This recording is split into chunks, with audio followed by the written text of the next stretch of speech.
Hello friends. Sorry for the delay in videos. I was gone on a mission trip last week. Today's Bible passage is Judges chapters 15 through 16. Later on, at the time of wheat harvest, Samson took a young goat and went to visit his wife. He said, "I'm going to my wife's room." But her father would not let him go in. "I was so sure that you thoroughly hated her," he said, "that I gave her to your friend. Isn't her younger sister more attractive? Take her instead." Samson said to them, "This time I have a right to get even with the Philistines.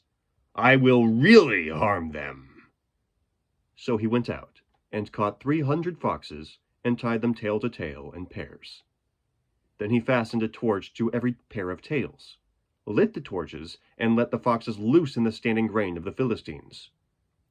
He burned up all the shocks and standing grain, together with the vineyards and olive groves. When the Philistines asked, "Who did this?" they were told, "Samson, the Timnite's son-in-law, because his wife was given to his friend." So the Philistines went up and burned her and her father to death. Samson said to them, "Since you've acted like this, I won't stop until I get my revenge on you." He attacked them viciously and slaughtered many of them. Then he went down and stayed in a cave in the rock of Etam. The Philistines went up and camped in Judah, spreading out near Lehi. The men of Judah asked, "Why have you come to fight us?" "We have come to take Samson prisoner," they answered, "to do to him as he did to us."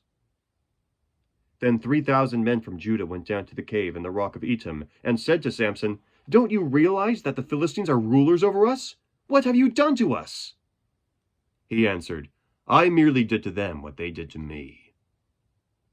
They said to him, "We've come to tie you up and hand you over to the Philistines." Samson said, "Swear to me that you won't kill me yourselves." "Agreed," they answered. "We will only tie you up and hand you over to them. We will not kill you." So they bound him with 2 new ropes and led him up from the rock. As he approached Lehi, the Philistines came toward him shouting. The Spirit of the Lord came upon him in power.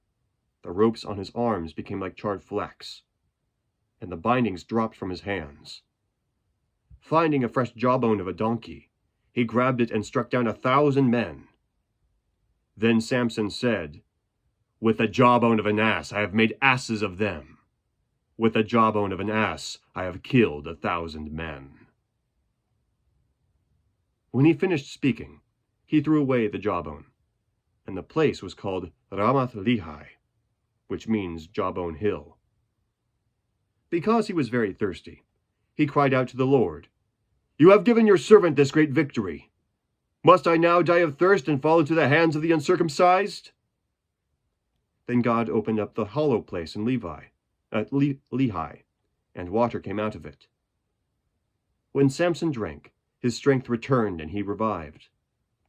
So the spring was called En Hakkore, Caller's Spring, and it is still there in Lehi.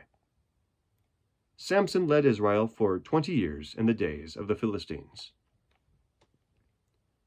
One day, Samson went to Gaza, where he saw a prostitute. He went in to spend the night with her. The people of Gaza were told, "Samson is here!"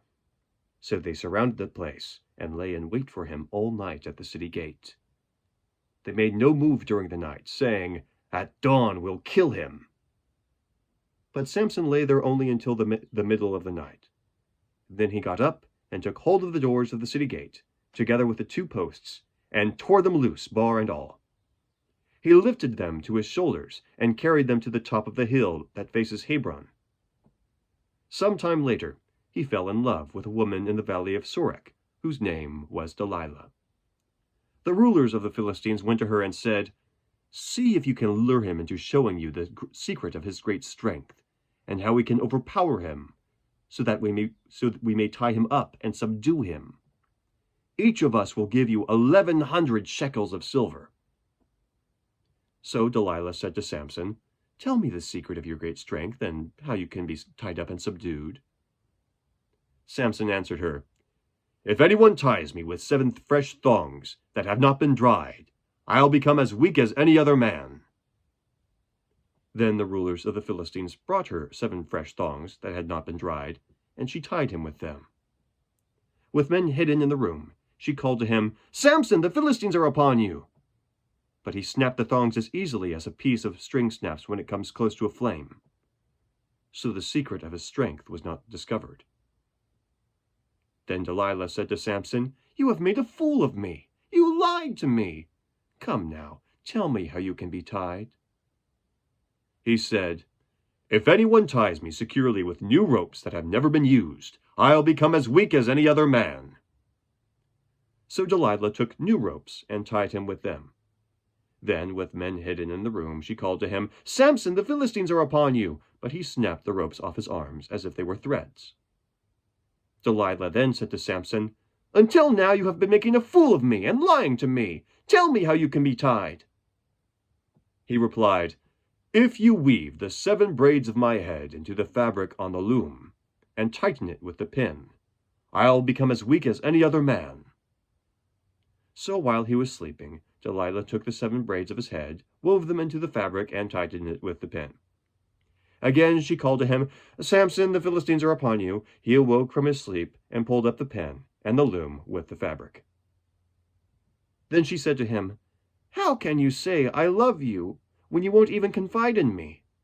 This is the 3rd time you have made a fool of me and haven't told me the secret of your great strength." With such nagging, she prodded him day after day until he was tired to death. So he told her everything. "No razor has ever been used on my head," he said, "because I have been a Nazirite set apart to God since birth. If my head were shaved, my strength would leave me, and I would become as weak as any other man." When Delilah saw that he had told her everything, she sent word to the rulers of the Philistines, "Come back once more. He has told me everything." So the rulers of the Philistines returned with the silver in their hands.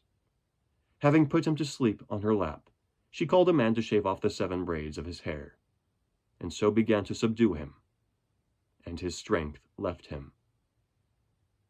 Then she called, "Samson, the Philistines are upon you!"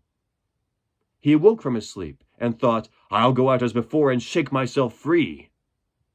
But he did not know that the Lord had left him.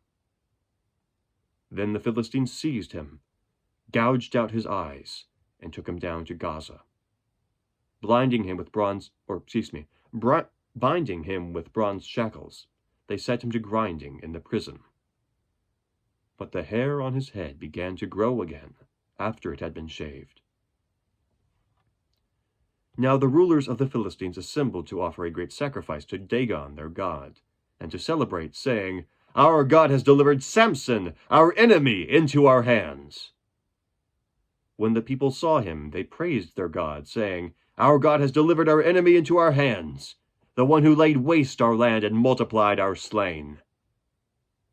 While they were in high spirits, they shouted, "Bring out Samson to entertain us." So they called Samson out of the prison, and he performed for them. When they stood him among the pillars, Samson said to the servant who held his hand, "Put me where I can feel the pillars that support the temple, so that I may lean against them." Now the temple was crowded with men and women. All the rulers of the Philistines were there, and on the roof were about 3,000 men and women watching Samson perform.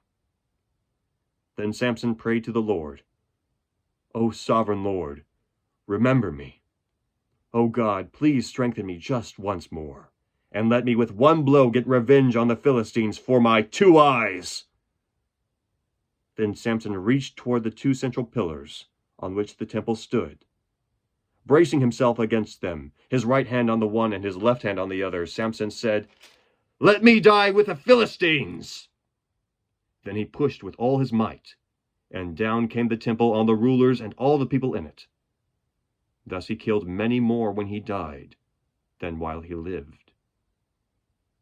Then his brothers and his father's whole family went down to get him. They brought him back and buried him between Zorah and Eshtaol in the tomb of Manoah his father. He had led Israel 20 years. The word of the Lord. Thanks be to God. Have a great day.